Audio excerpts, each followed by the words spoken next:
Kubera channel స్వాగతం అండి. So మనకి ప్రస్తుతం యూరోప్ మార్కెట్ చూసినట్లయితే ఇంగ్లాండ్, జర్మనీ అండ్ ఫ్రాన్స్, క్యాక్ అంటే ఫ్రాన్స్ వచ్చేసి మంచి పాజిటివ్లు అయితే ట్రేడ్ అవుతున్నాయి. అండ్ మనకి ఒకసారి యూఎస్ ఫ్యూచర్స్ చూద్దాము. యూఎస్ ఫ్యూచర్స్ చూసినట్లయితే మనకి ఫ్లాట్గా అయితే ట్రేడ్ అవుతున్నాయి అండి. డౌ జోన్స్ ఫ్యూచర్స్ కానీ, ఎస్ఎన్పి ఫ్యూచర్స్, నాస్డాక్ ఫ్యూచర్స్ మనకు వచ్చేసి ఫ్లాట్గా అయితే ట్రేడ్ అవుతున్నాయి. అండ్ ఒకసారి మనము నిన్న మార్కెట్ మనం చూసినట్లయితే యుఎస్ మార్కెట్స్ మనకి చాలా పాజిటివ్లో క్లోజ్ అయింది. కాకపోతే ఇది ఈరోజు మన నిఫ్టీ మీద ఎలాంటి ప్రభావం అయితే చూపలేదు. ఎందుకంటే మనకి వచ్చేసి నిన్న ఆల్రెడీ మన ఇండియన్ మార్కెట్ చాలా పాజిటివ్లో ఉంది, ట్రేడ్ అయింది. అది వచ్చేసి యుఎస్ మార్కెట్స్ అని రిఫ్లెక్ట్ చేసింది. కానీ యుఎస్ మార్కెట్స్ ఎంత పాజిటివ్ అయితే మనకు క్లోజ్ అయినాయో అది వచ్చేసి ఈరోజు ఇండియన్ మార్కెట్లో అయితే రిఫ్లెక్ట్ అయితే చేయలేదు. ఓకే, సో రేపు ఎలా ఉండొచ్చు మార్కెట్ అనేది కూడా ఒకసారి మనం అక్కడ డిస్కస్ చేద్దాము. ఓకే, రేపు ఎలా ఉండొచ్చు మార్కెట్ అనేది కూడా ఒకసారి డిస్కస్ చేద్దాము. సేమ్ లెవెల్స్ అయితే నేను తీసుకుంటానండి. నేను యాజ్ పర్ నేను ఆప్షన్ చైన్ డేటా ప్రకారం మనం వచ్చేసి ఒకవేళ ఫ్లాట్ కనుక క్లోజ్ అయితే మనం ఈ లెవెల్స్ దగ్గర ఎంటర్ అవుదాం అనుకున్నాము. మంచి లెవెల్స్ మనకు వచ్చేసి అప్ సైడ్ 23,700 లెవెల్స్ ఎప్పుడైతే క్రాస్ అవుతాయో అప్పుడు నేను వచ్చేసి బయింగ్ సైడ్ తీసుకున్నాను చెప్పాను. మనకి టార్గెట్ వచ్చేసి జస్ట్ మనకి 45 మినిట్స్లోనే 23,866 అంటే 1:3 అనేది ఇక్కడ ఇవ్వడం జరిగింది. అగైన్ మనకు వచ్చేసి ఇక్కడ నుంచి 23,800 ఎప్పుడైతే డౌన్ సైడ్ బ్రేక్ అవుతుందో మనకు వచ్చేసి సెల్లింగ్ సైడ్ ఉండమన్నాము. సో అది కూడా 1 and second target, first time call option by, second time put option by, రెండు మంచిగా ఎగ్జిక్యూట్ అయింది. సో రేపు వచ్చేసి నేను ఎలా ఉండబోతున్నాను అంటే నాకు last 15 minutes 5 candles negative signalling అయితే ఇచ్చిందండి. సో ఇక్కడ వచ్చేసి నాకు ఆల్రెడీ ఈవెన్ ఇక్కడ వచ్చేసి ఈఎంఐ ప్యాటర్న్ కూడా ఇక్కడ నేను ఎందుకు ఈ యొక్క మార్కింగ్ చేశానంటే ఈఎంఐ ప్యాటర్న్ కూడా ఇక్కడ డౌన్ సైడ్ బ్రేక్ అయింది కాబట్టి సో నాకు వచ్చేసి నియర్ అబౌట్ ఈ targets levels down side 23,450 levels అయితే కనిపిస్తుంది రేపు. ఓకే, డౌన్ సైడ్ అయితే 23,450 లెవెల్స్. లేదు అప్ సైడ్ నేను ఎప్పుడు ఉండాలంటే మాత్రం సేమ్ లెవెల్స్ నేను వచ్చేసి 23,650.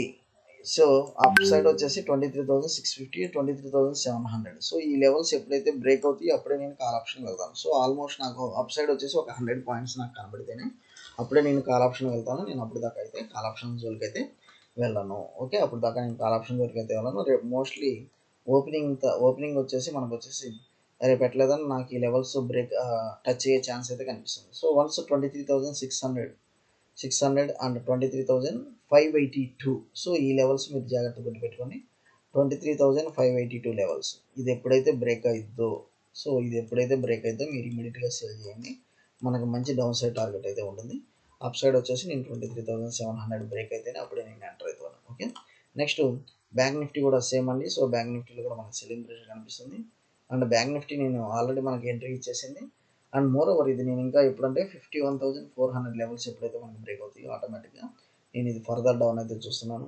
లేదా అప్ సైడ్ అయితే మాత్రం నేను ఈ 51,000 నేను అప్ సైడ్ అయితే మాత్రం ఈ లెవెల్స్ అయితే నేను క్రాస్ అవ్వాలని అనుకుంటున్నాను. ఏ లెవెల్స్ అయితే మనకి 51,000 మనకి నియర్ అబౌట్ ఈ లెవెల్స్ దాకా చూసుకోండి. సో 51,800. సో 51,800 లెవెల్స్ క్రాస్ అయితే అప్పుడు వచ్చేసి నేను అప్ సైడ్ స్వింగ్ అయితే కనబడే ఛాన్సెస్ అయితే కనిపిస్తుంది. అండ్ మోర్ ఓవర్ మీరు ఇంకోటి ఇక్కడ చూడాల్సింది ఏంటంటే 51,565 లెవెల్స్ కూడా మనకు వచ్చేసి కొంత బ్రేక్ అయితే మాత్రం కొంత ఈ గ్రీన్ క్యాండిల్స్ మనకి టార్గెట్ ఇచ్చే ఛాన్సెస్ అవి కూడా కనిపిస్తుంది. ఓకే, ఏదేమైనా నాకు రేపైతే కొంత సెల్లింగ్ ప్రెషర్ అయితే కనిపిస్తుందండి నిఫ్టీలో కానీ బ్యాంక్ నిఫ్టీలో. సో ట్రేడ్స్ తీసుకునే వాళ్ళు సెల్లింగ్ సైడ్ కొంత హెవీ లాట్స్ అయితే ట్రేడ్ చేయొచ్చు. కొన్ని ఇంపార్టెంట్ అప్డేట్స్ చూద్దాము. అండ్ మనకి వచ్చేసి ఈరోజు నిఫ్టీకి బ్యాంక్ నిఫ్టీ 23,668 అండ్ సెన్సెక్స్ వచ్చేసి మనకు వచ్చేసి ఫ్లాట్గానే రెండు క్లోజ్ అయినాయి 23,000. అందువల్ల నేను నిఫ్టీ లెవెల్స్ నిన్నటి ప్రకారం సేమ్ లెవెల్స్ ఈ రోజు కూడా కన్సిడరేషన్ అయితే తీసుకున్నాను. ఓకే, నెక్స్ట్ ఓలా ఎలక్ట్రిక్ చూడండి. ఓలా ఎలక్ట్రిక్ వచ్చేసి డ్యూస్ సెటిల్ చేసింది అన్నట్లుగా చూస్తున్నాము. దానివల్ల ఏంటంటే ఇది సో దీనికి పాజిటివ్ సెంటిమెంట్ అయితే క్యారీ అవబోతుంది. నేను కూడా ఒక ఇంపార్టెంట్ అప్డేట్ చూసాను, ఈరోజు కూడా చూసాను. సో ఓలా ఎలక్ట్రిక్ వచ్చేసి మళ్ళీ బౌన్స్ బ్యాక్ అయ్యే ఛాన్స్ అయితే ఉంది. అది మీరు జాగ్రత్తగా ఎవరైతే బై చేయాలనుకున్నారో కొన్ని స్టాక్స్ అయితే హోల్డ్ చేసుకొని. నెక్స్ట్ సేల్ షేర్స్ మనకు వచ్చేసి jump after recommend safeguard duty. So DGTR అనేది సేఫ్ గార్డ్ డ్యూటీ అనేది ఇక్కడ మనకి సేఫ్ గార్డ్ డ్యూటీ అనేది రికమెండ్ చేయడం వల్ల అంటే దాని మీనింగ్ ఏంటంటే imposition of safeguard duty on steel imports was a long standing industry demand. మన వాళ్ళు కోరుకుంటున్నారంట. ఎందుకంటే సో ఇది స్టీల్ ఇండస్ట్రీ ఏదైతే ఉందో వాళ్ళు ఏదైతే ఇంపోర్ట్ చేస్తున్నారో ఇక్కడ చూడండి మనకు వచ్చేసి has recommended the imposition of provisional safeguard duty and flat steel products అన్నట్లుగా మనం ఇక్కడ చూస్తున్నాము. సో ఇంపోర్ట్ డ్యూటీ ఏదైతే ఉందో వాటి మీద మనకు వచ్చేసి pending the financial demanding imposition of 25% safeguard duty. So మనకి ఇంపోర్ట్ డ్యూటీ ఏదైతే ఉందో అది వచ్చేసి అది సేఫ్ గార్డ్ మనకు వచ్చేసి పెంచుతున్నట్లుగా చెప్తున్నారు. ఎప్పుడైతే ఇంపోర్ట్ డ్యూటీ పెంచుతున్నారో ఆటోమేటిక్గా మనకి అవుట్ సైడ్ నుంచి రావాల్సిన కంట్రీస్ నుంచి కొంత లెస్ డిమాండ్ ఉంటుంది. అందువల్ల ఏంటంటే ఇండియన్ మేడ్ కంపెనీస్కి హై డిమాండ్ ఉంటుంది అన్నట్లు మనం అక్కడ చూడవచ్చు. నెక్స్ట్ వచ్చేసి ట్రంప్ వెనిజులా మీద ఒక యాక్షన్ తీసుకున్నాడు. అదేంటంటే మనకి ఎవరైతే వెనిజులా నుంచి ఆయిల్ని ఇంపోర్ట్ చేసుకుంటారో వాళ్ళకి 25% మేము ట్యాక్స్ వేస్తున్నాము, టారిఫ్ వేస్తున్నాము అన్నట్లు చూస్తున్నారు. సో దీనివల్ల ఏంటంటే ఓవరాల్ మనకు వచ్చేసి 1.5% of India's total crude from Venezuela అన్నట్లుగా మనం చూస్తున్నాము. సో ఆటోమేటిక్గా కొంత నెగిటివ్ ఇంపాక్ట్ అయితే ఉంటుందండి. సో ట్రేడ్ వార్ అనేది ఇంకా చల్లారలేదు, అది మనం ఇక్కడ ఒకసారి చూడొచ్చు. నెక్స్ట్ జిఆర్ఎస్సి షేర్స్ కూడా 5% అనేది పెరగడం జరిగింది. ఎందుకంటే German firm for 2 multipurpose vessels అన్నట్లుగా మనం ఇక్కడ చూస్తున్నాం. సో జిఆర్ఎస్సి వచ్చేసి మన కొచ్చిన్ షిప్ యార్డ్ తర్వాత ఇది కూడా మేజర్ షిప్ యార్డ్ అన్నట్లుగా మనం ఇక్కడ షిప్ యార్డ్ కంపెనీ అన్నట్లుగా మనం డిస్కస్ చేసాం లాస్ట్ టైం కూడా. ఇది చూడండి research garden reach ship builders and engineers. Okay, ఇది కూడా ఒక షిప్కి సంబంధించి. సో డిఫెన్స్లో మనకి మజ్గావ్ డాక్ ఎలానో దాని తర్వాత ఇది కూడా జిఆర్ఎస్సి అనేది కూడా ఒక కంపెనీ ఉంది. సో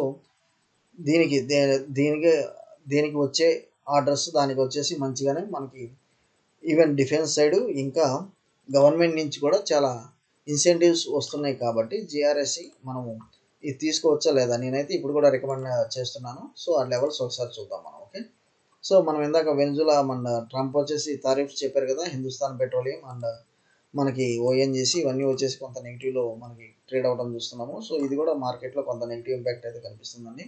ఓలా ఎలక్ట్రిక్ ఈరోజు మనకు కొంత నెగిటివ్ వచ్చినాయి, రేపు వెళ్ళిన మనకు వచ్చేసి కొంత పాజిటివ్లో. అందువల్ల ఏంటంటే నేను 48 స్టాప్ లాస్తో దీనిలోకి ఎంటర్ అవ్వమని చెప్తున్నాను.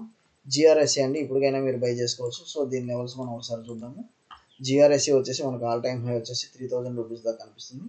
అండ్ మనకు వచ్చేసి జస్ట్ రీసెంట్గా 1300 లెవెల్స్ నుంచి చాలా పెద్ద జంపింగ్ అయితే జరిగింది. సో చాలా పెద్ద జంపింగ్ అయితే జరిగింది. ఇక్కడ నుంచి ఇంకా మనకు లెవెల్స్. సో మీరు ఇది 1800 లెవెల్స్ చాలా స్ట్రాంగ్ మనకు వచ్చేసి లెవెల్ దాకా కనిపిస్తుంది రెసిస్టెన్స్. వన్స్ ఇది కనుక బ్రేక్ అయితే మాత్రం మనకి ఆల్ టైమ్ హైస్ కూడా రీచ్ అయ్యే స్కోప్ అయితే కనిపిస్తుంది జిఆర్ఎస్సి. ఓకే, జిఆర్ఎస్సి అది మీరు ఒకసారి చూడొచ్చు.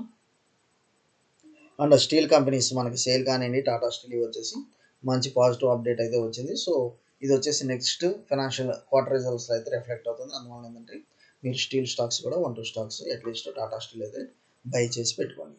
థ్యాంక్ యూ అండి. ఫాలో ఫర్ ఇంపార్టెంట్ అప్డేట్స్ కుదరా ఛానల్.